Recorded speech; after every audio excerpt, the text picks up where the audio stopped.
this matter should be conclusively resolved through the applicable judicial process. Away from that, streaming giant Netflix has made the decision to put an end to password sharing in India and United Arab Emirates UAE, where it boasts millions of subscribers. The company stated that its accounts are intended for use by a single household and will send emails to those found violating this rule. The move is part of Netflix's global crackdown on password sharing as it aims to boost revenue following a growth slump during the pandemic. While Netflix continues to invest heavily in new films and TV shows to cater to diverse tastes and preferences, it has faced challenges in sustaining growth amid increasing competition and rising costs. In May, the platform implemented restrictions on password sharing in various countries, including major markets like the US, the UK, and France. It also introduced an option for paying customers in those regions to add an extra member from outside their household for an additional monthly fee. However, this feature is not yet available in India and UAE. Netflix has experienced a slowdown in growth, and although it managed to recover from losses in the first half of the previous year, it is actively working to strengthen its growth prospects in its key markets. And global wheat prices have surged again due to rising tensions between Russia and Ukraine.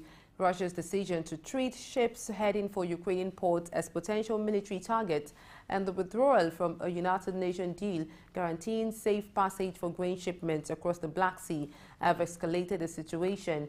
In response, Russia has bombarded Ukraine's grain facilities in Odessa and other cities, warning that any ship heading there would be considered supporting the Kyiv regime.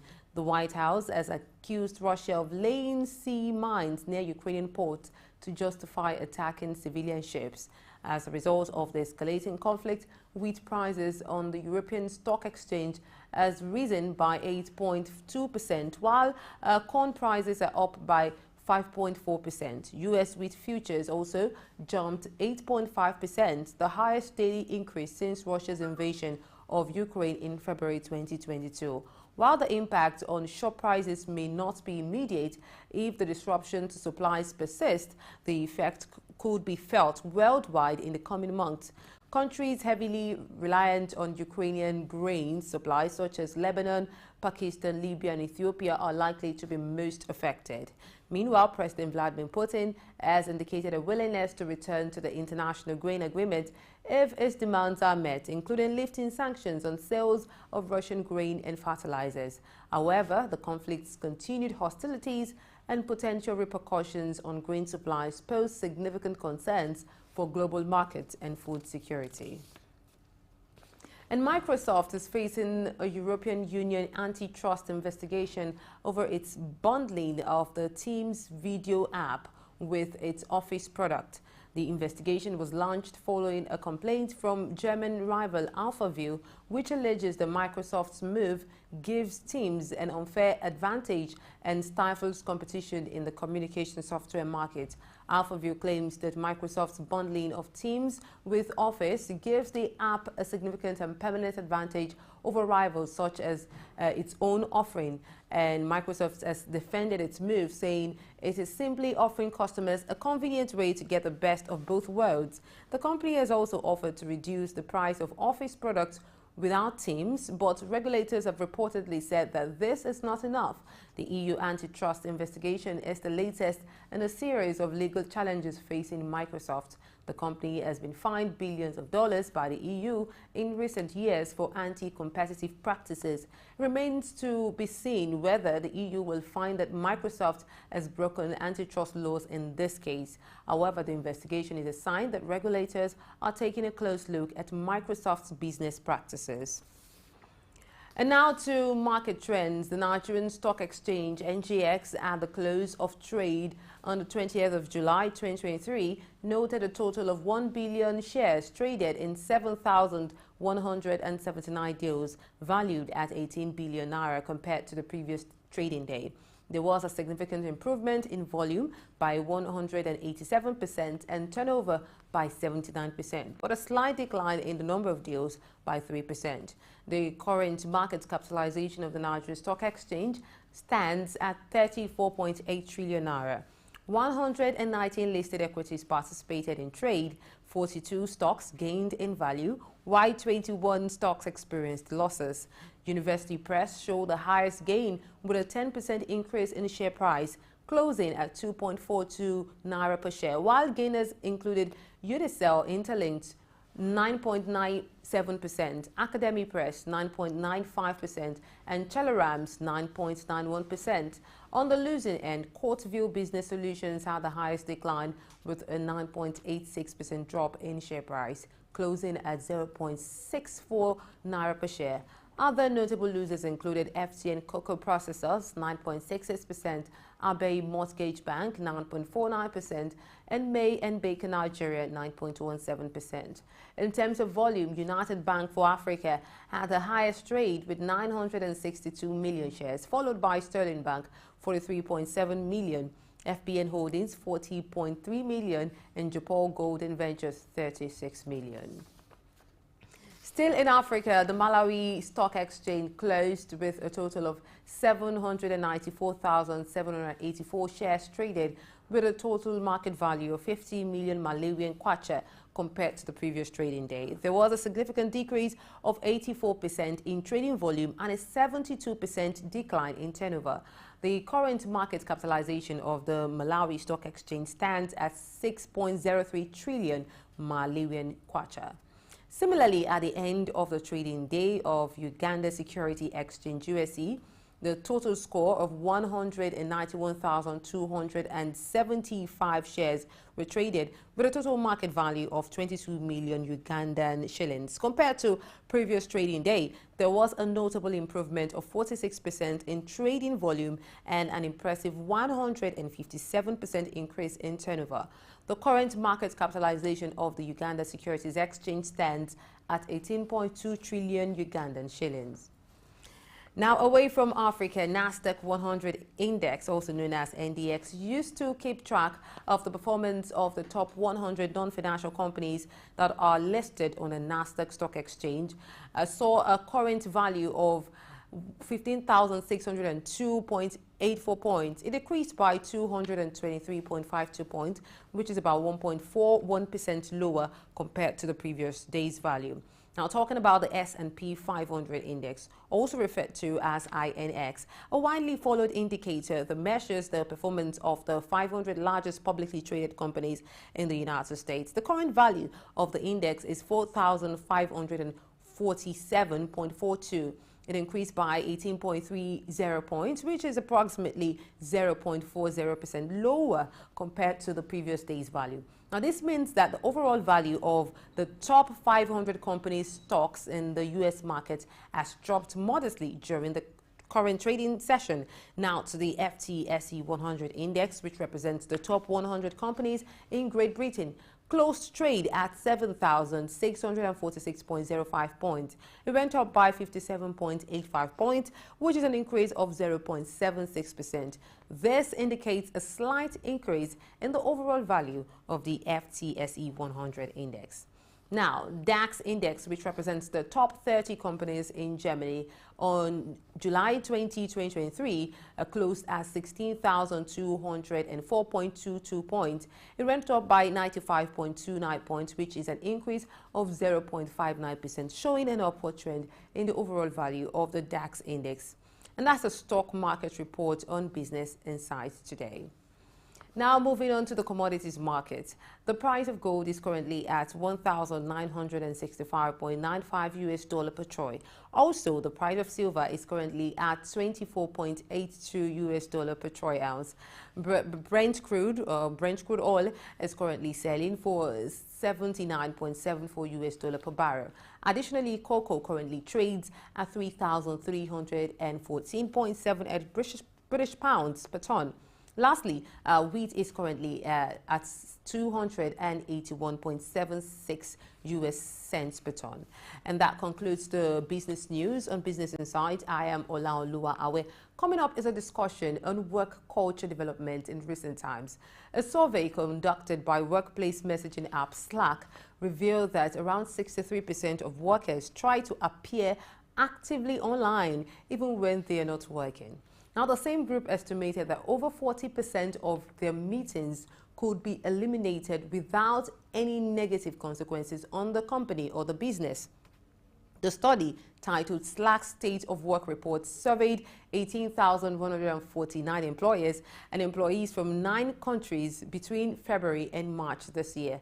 The report highlighted that respondents spent nearly a third of their time on performative work that does not contribute to company and team goals.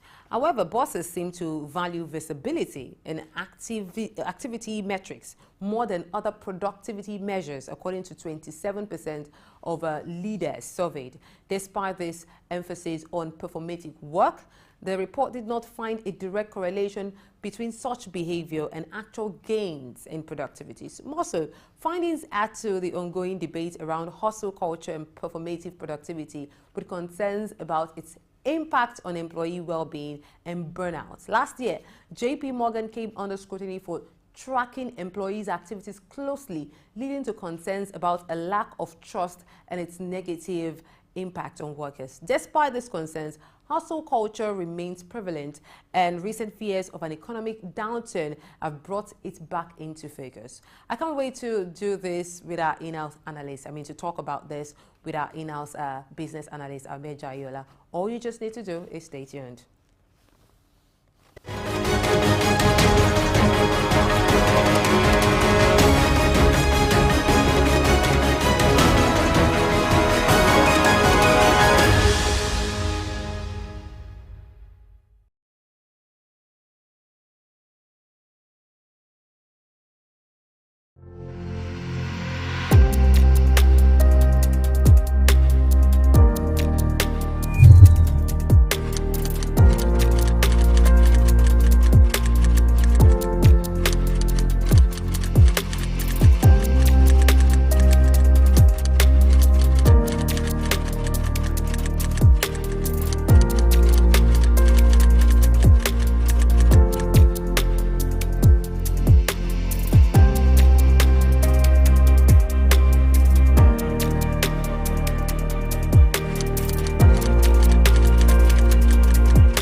Welcome back to Business Insight and Souk News. As usual, I am Olaoluwa Awe, the news lady, and today, just like as we usually do, we'll be talking about practices and developments that can improve productivity in the workplace. I am joined, by Ahmed Jayola, our regular in-house analyst.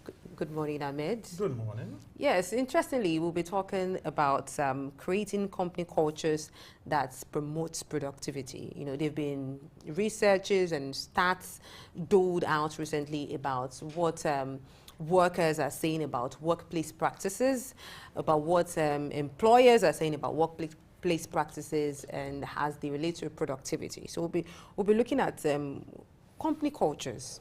What are company cultures, and what is the relationship between company cultures and productivity in the workplace? So I think the best way to describe this is much more of a company work policy. All right? A company work policy are rules and regulations, or shall I say, sometimes it's attributed to the vision and the mission, which determines the way a staff is supposed to behave in the workplace, or the kind of things the staff is supposed to do. So the rules and regulations basically that the human resource manager manages and passes along to the staff is the basis for which you can have a work culture, and it is the basis for which every staff is expected to deliver on whatever it is that they are doing.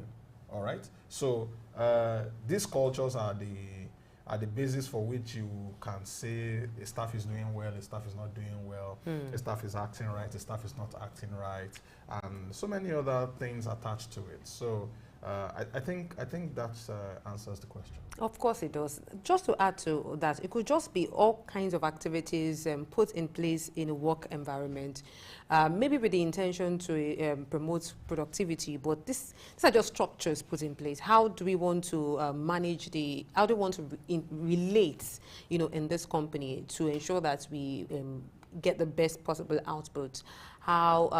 What's the policy for monitoring input versus output, so ensuring that the people that we have in this company are doing the work that is necessary? Just, there are different company cultures. There are very strict company cultures. There are very liberal company cultures. And cultures could be something as strict or important as, monitoring results, or it could be as something as simple as birthdays in the workplace. So I think I would like to butt in there and say KPIs, key performance indexes, yes, are the major yardsticks that you use to to test performance, to test delivery, to test if you are following the culture that the company expects when it comes to attending to work, attending to maybe the way you respond to things, the kind of languages you use.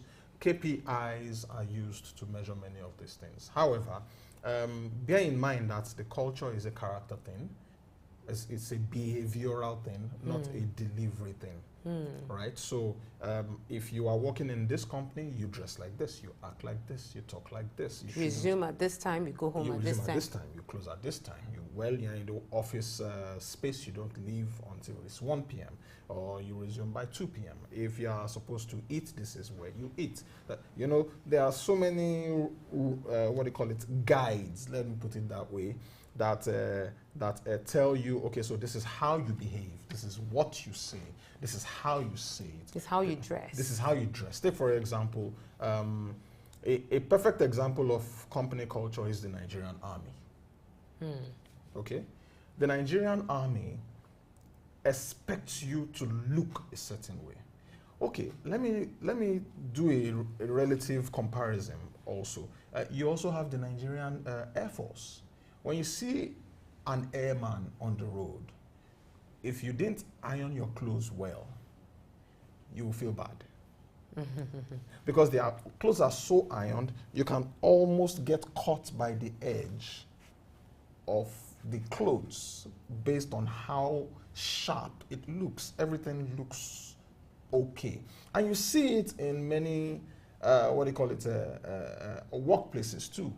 A bank person is required to look a certain way. You can't fly certain things in a bank.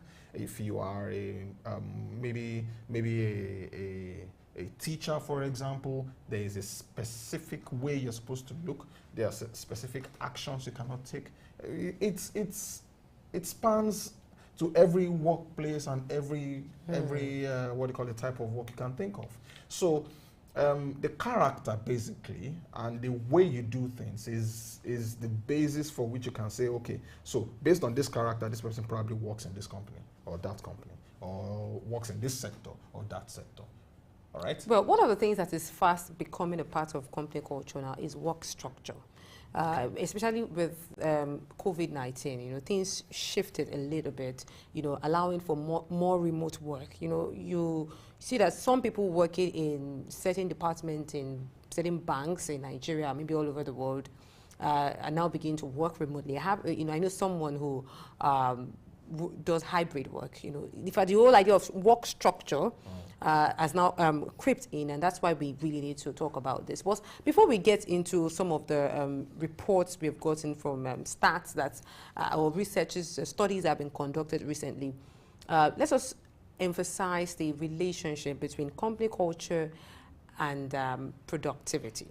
Okay. Is there a relationship between company culture and productivity? Okay, so productivity, like I said earlier, is matched, or should I say measured by your KPI. This is what we expect you to churn out. This is how we expect you to churn it out. That in itself defines the kind of industry you belong to. And because it's defining the kind of industry you belong to, it goes a long way in determining this is how you should act also. So you can't say that you are churning this out and you're acting separately. It can't work, right? You can't say, for example, you're a stockbroker, okay? And being a stockbroker, you speak the stock language, you act the stock language, yet you wear shorts and t-shirt and singlet when you're outside. How are you a stockbroker? You don't represent, you don't look like it, you don't act like it, right? So it works hand in hand. You must look the talk. They say walk the talk, right? So that's why when you say company culture, it directly correlates with work culture. The way we want to work would determine, the kind of things we want to deliver will determine the kind of actions or reactions or responses or behavior we're expecting from it. And flipping that the other way, the question now is that, is the way you are made to act in the office place, does it directly affect what you are able to produce? You know, you mentioned dressing, for example, which is a type of company culture. As we have established earlier, it goes beyond that, even to what your work structure is like, what time you resume, you are told to resume, what time you are told to go, how much time you spend at work, how you are related with, you know, how information is passed down in different offices. But it boils down to things like how you call people's names in the office. Some companies will tell you, some businesses will tell you, we only address people by first name. So people will tell you, you have to address them by their surname. You know, those are subtle company culture. So do these things in a way now affect people's ability to deliver? Because some company cultures are seen as rather, you know, stifling, while some are seen as rather you know, liberal. So do these things affect productivity? For example, if you're talking about the creative industry, you know, the kind of liberties that people are given in the workplace, does it directly affect their ability to create? So that's the question I'm asking. Okay, so I'm going to answer this question using an analogy, all right? So we are in the same workplace and we like each other. We then get involved with each other, and then we have a fight. What kind of workplace do you think our office is going to become? It will be toxic, especially when you are heading a department and I'm heading a department. It's going to be very, very toxic. How would our departments interface properly when we are having issues between us, right? It is one of the reasons why companies come up and say you can't have relationships in the office. Because the moment there is an issue, it affects everything we are doing in the office.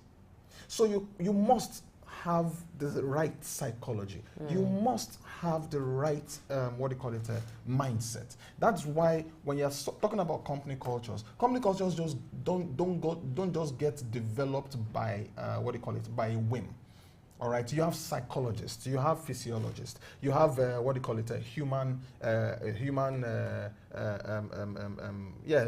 them human psychologists. You have human resource managers. They come together, they sit down. Okay, so this is how this job should be done. Someone sits down, calculates how long it takes him to do the job, and then tells you, okay, so when you're doing this job, you're supposed to be done with this job by this time. As soon as you're done with this job by this time, you're supposed to take it over from this point. So that person has already also measured, okay, so whenever they call me such a name during work hours, and the person is probably junior to me, and I feel somehow about it, and of course I don't want to call him to send him on an errand because I really don't want to have anything to do with him. I'd rather call the other person. That's already stifling work, right? So in some companies you hear, don't call anybody by Mr. or Sir or this or that. Call them by name. It also affects some people because most of the time in, say, the African space, for example, calling people by name it's a cringy affair because you really don't know how they are going to react because we like respect in Africa, right? It's a culture thing. But in the West, you call him Sir, you call him Mr. No, my name is Bob. I'm sure they like respect too. The respect is not just derived from the. So this is the from issue, the titles right? that are added to or not added to their names. This is the issue, right? And it's one of the reasons why we're talking about culture. All right, it's a cultural thing. In some cases, respect is derived from the way you act towards each other. Okay. In some cases, respect is derived from call me by my respect name. Some people would even if you disrespect me. I don't care if you say nonsense behind me. Just call me by my respected name. If I'm a doctor, you must put that doctor. It must be there. I'm doctor, physiologist, evangelist, Segun Origbongboje, right? And it must be full. You cut one, you have disrespected me.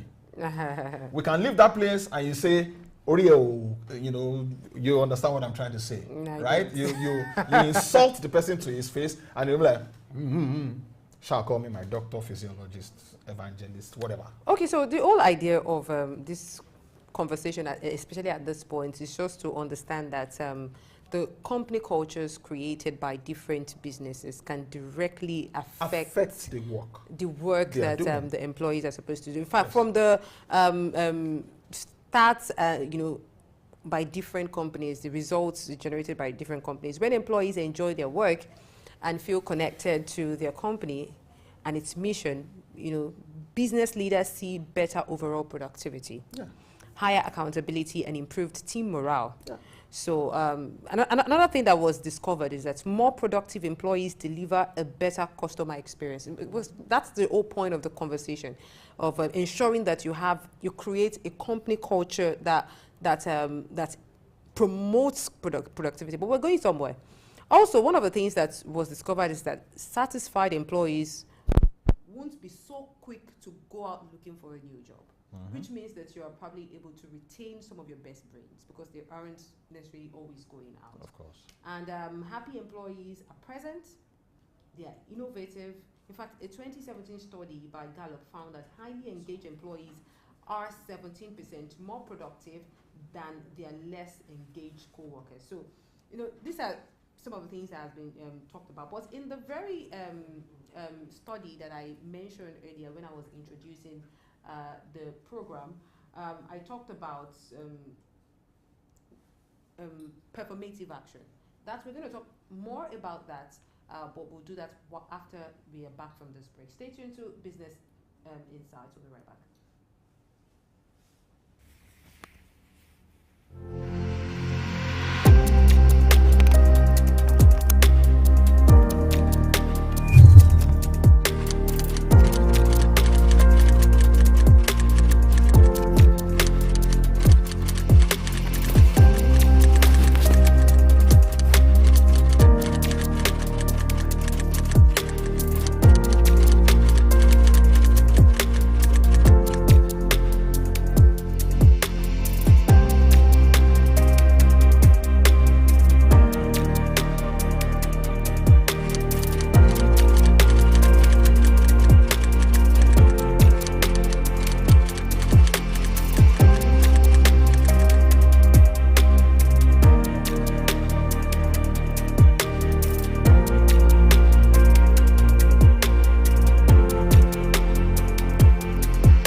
Welcome back to Business Insights and Souk News. Ahmed Jayola and I are talking about creating company cultures that promote productivity rather than performative actions, which is what we're getting into now. So, actions are, or the activities that you do with somebody in mind. You know, say you're doing something just to look good, to look like the part, to impress someone. It's for companies, sometimes there are activities or there are campaigns that you throw out there to impress your consumers. You know, for employees, there are things that you do to impress your employers, say your managers, so that they can think that, you know, they can see that you're doing well. And from the research that we read earlier, the one by Slack, a good number of employees did say that sometimes when they're online, they just, you know, put something out there to look like they're online, especially they're online when they're actually not doing anything. This pertains to office meetings a good number of times. I'm talking about virtual meetings. So a good number of the respondents in that study did say that a good number of the times, or a bigger part of the time, when you see them, visibly see them online on the screen, they're actually really not there. And one of the things they also said is that 40% of the meetings organized by their superiors or their employers, their managers, doesn't necessarily add or remove anything from the organization. So they're just like mere performative actions. We're just meeting so that it looks as if we're working. Is this something that you have seen in the Nigerian business space? It's something that will naturally happen in any business space when the workers are not, don't have a sense of belonging, okay? When they are just working for you instead of working with you, all right? So you find that a lot of people don't concentrate on whatever someone else is saying in a meeting, because, just say yours and let me go. I don't have a part in it. You are teaching us, okay, don't worry, I'll listen to it later. I have other things to think of. Okay, right first thing first, do you think that when meetings are organized by organizations, maybe in-house meetings and stuff, virtually or physical, do you think, you know, all this, the meetings in most of the times are usually important, and if those meetings are not held, it would affect the productivity or the output of the organizations? Because a good number of them believe some of these things, even when we don't do them, they're just things that we are made to do. They don't really have a direct impact on productivity. But do you think that, you know, most of the meetings that organizations do, especially in-house, are not, they are things that the company cannot do without? Okay, so a ballpark estimation in my head, very likely these meetings that are brief meetings, when you are supposed to give briefs of what you've done and give a report of what you've done, or maybe there is a session that is being held, you know, try to teach people or instruct people on ways to get things done or things that they're supposed to do. But if those people were listening, the people that have doved off and probably going to watch something else while the meeting is on, if they were listening, likely they would have a personal stake in whatever it is that is being said. And they probably will be able to listen. Okay, take for example, they are giving new rules and saying, okay, so from 7 p.m. to 10 p.m., no staff must be on LinkedIn. If you are listening, the first question is, why wouldn't I be on LinkedIn? What if I have something to do? But a lot of people that are distracted will just say, no. And then after the meeting, they will go on LinkedIn and then they will start giving them queries. And then everybody is like, why would you be saying I cannot go on LinkedIn? What do you mean by I cannot go on LinkedIn? Are you controlling my LinkedIn? Are you this? Are you that? It is easier to challenge after the fact. But when the conversation was going on and you were supposed to have an input, you were doing something else. So it is easy to conclude and say that many of these meetings actually don't have direct impact on work, But the truth of the matter is, if the management didn't see it as important, they won't be having a meeting in the first place. So you love meetings. You agree with No one likes meetings. Because the That's report, the truth. no, the report is suggesting that over 40% of meetings could be eliminated without negative consequences. That's what the report. No. So here it is. For them to call the meeting, it must be important in the first place. Okay. Except it's an agreed routine, right? And even when it's an agreed routine, most of the time, the challenges that companies have is companies are inconsistent in their dreams and visions and goals, sometimes in their mission, right? So if you are consistent about it, the entirety of the staff are waiting for the next meeting. As a matter of fact, they will remind you that we're supposed to have a meeting tomorrow. Wow. Please don't forget to. Do you understand? But when everyone is just working because they said we should work, when they call a meeting, everybody is like, are you coming? And then maybe if this person is coming and that person is coming, maybe they will now show up. So it won't look like I'm the only one that did not come to the meeting. Do you understand? But then the bottom line is, at the end of the day, every single person that is coming to the meeting needs to pay attention. Everyone that is calling the meeting needs to pay attention. When a company loses its mental, or should I say psychological value, then the value of the company begins to die within the, the staff themselves. And then you start seeing this kind of effect happening, where everybody feels like 3/4 of the meeting, or half, or 40% of the meetings really don't have any value. They can be scrapped. No meeting can be scrapped. There's a reason for calling the meeting in the first place. So what do you think is responsible for this disconnect? Okay, so employees and usually the human resource manager and the staff, the human resource office, let's say the manager, the human resource office, or whoever it is that is in charge of dealing with the staff directly, is usually the bridge or the wall between them. Because when there is information coming from management and is going to whoever it is that's supposed to be managing the staff, you find that person understands it, but you don't have sufficient communication to the staff, right? So when the person comes out of the meeting, the person just comes giving and doling out instructions like Oga or like the superior would normally. Just come give instruction. You, don't do it like this next time. Do it like this. Without an explanation as to why you shouldn't do it next time. Without an explanation as to the issues that were discussed in the meeting. Without the objections. Without raising all those things. You just come, give a summary. Don't do this. Do it. Okay? I'm a machine. I will not do it. And I will do it. When it's 5 o'clock, can I go?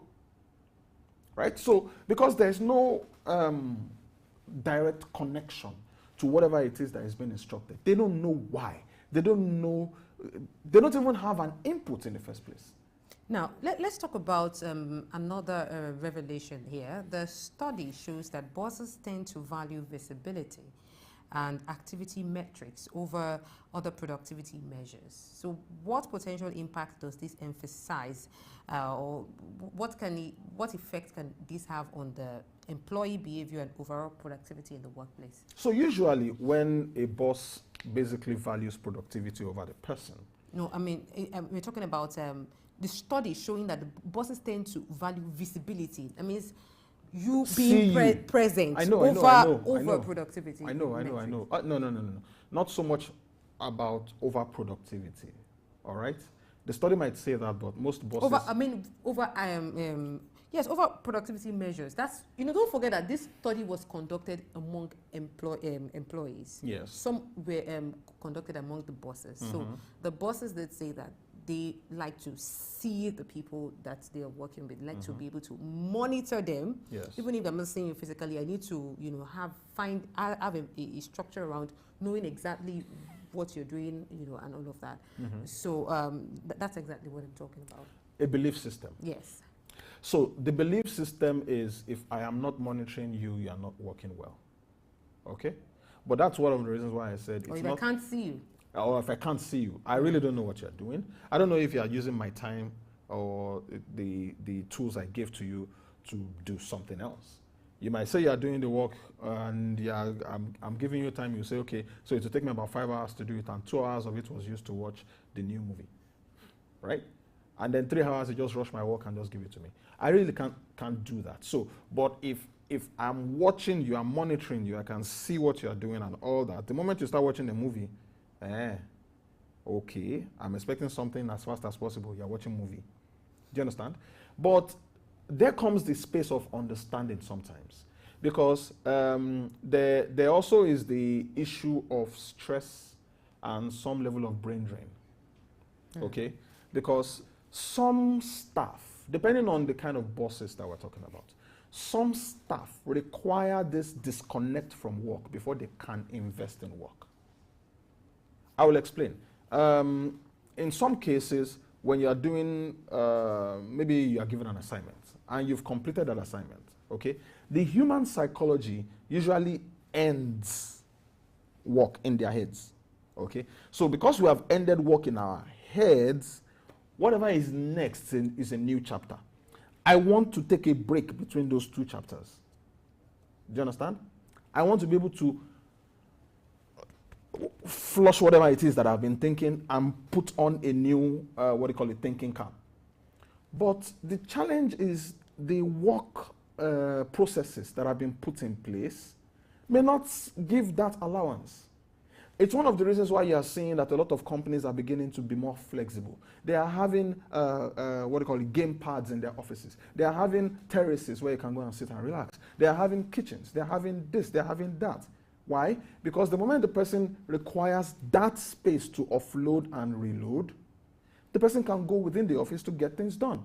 The difference is they don't allow it be outside. They make sure it is within the office. So you can still be within the space. We can still call you and say, okay, enough of enjoyment. Can we get back to work? Okay, so some people are beginning to adapt that to work, because, the people are leaving the office because, I can't deal with that stress. I can't walk.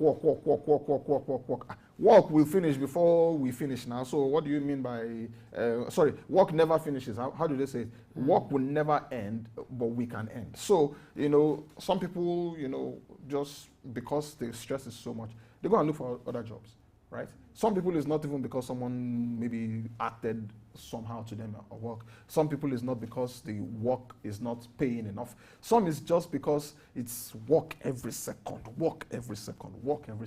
Some people are wired that way. Some people are wired to while working.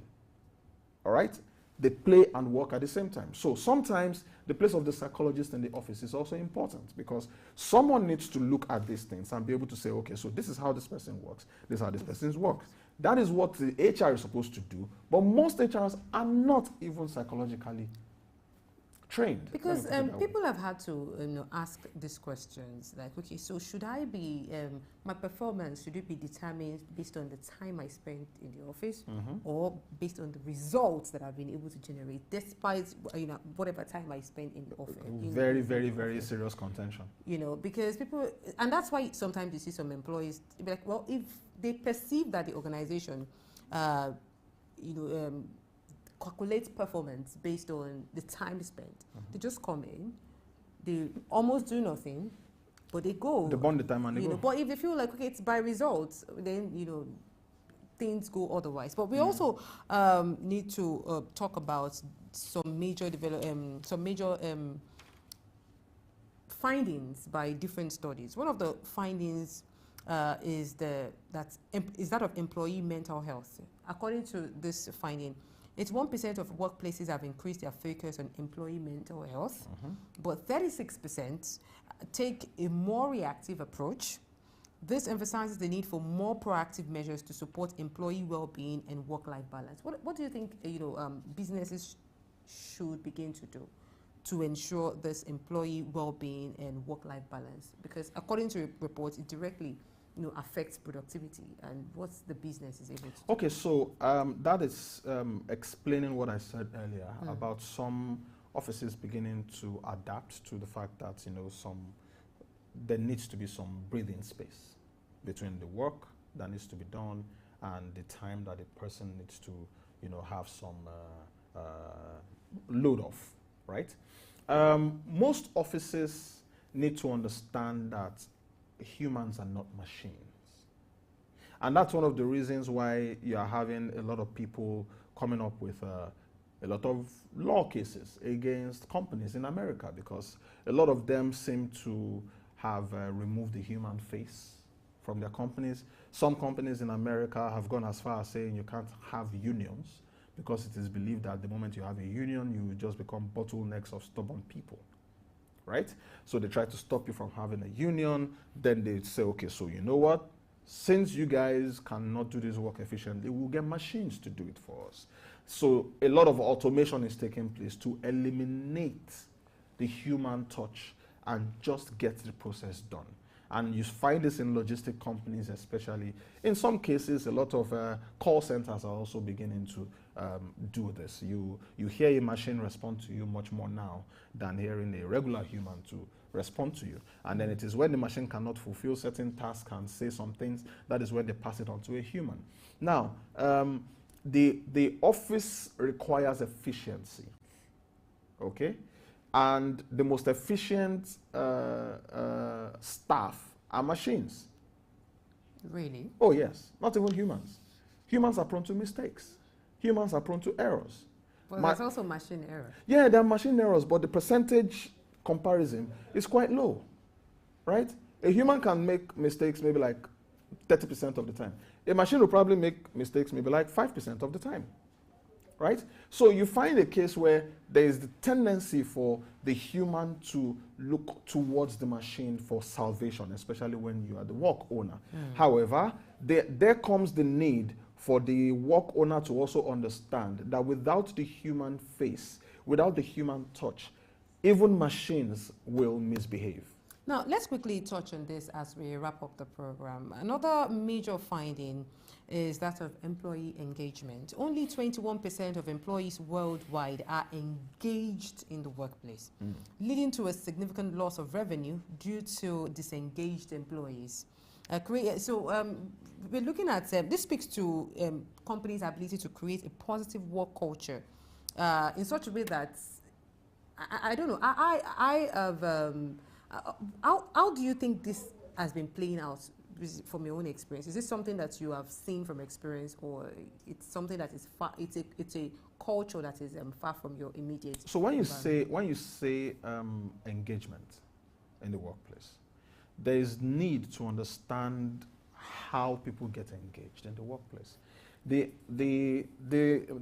easiest and most and the simplest way to describe engagement in the workplace is to ask the question, does my employee want to come to work, or do they want to stay away from work? When an employee wakes up in the morning and they are happy to go to the office, they are engaged. When an employee is not happy to go to the office, they are disengaged. It's just that simple. You think it's a perception issue? No, it's not perception, it's psychological. When you have a work culture within your office that encourages employees to want to run to work early in the morning because they have stuff to do, and they are not even in a hurry to leave the office because they will prefer to be in the office than to be at home, they are engaged. However, there comes the need for oversight, where some employees are just enjoying the office Wi-Fi instead of actually getting the work done. So there comes some measures. For example, there's a company that I know that the moment it's 3 p.m., whatever it is that you are doing, you must stop it. Wow. Whatever you are doing, you must stop it. And the boss would make sure that at that point, everybody gets food. And they must be watching a movie. If you don't want to watch a movie, you go and play a game. Yeah. If you're not playing the game, you're calling somebody. And then when it's 5 o'clock, we'll pick it up again, and then 6 o'clock, everybody closes. Wow, it's interesting to know that. This is a conversation that we really need to continue, after today. Hopefully, maybe next time with a host of human resource personnel, and also because there are a good number of workplace developments. Yes.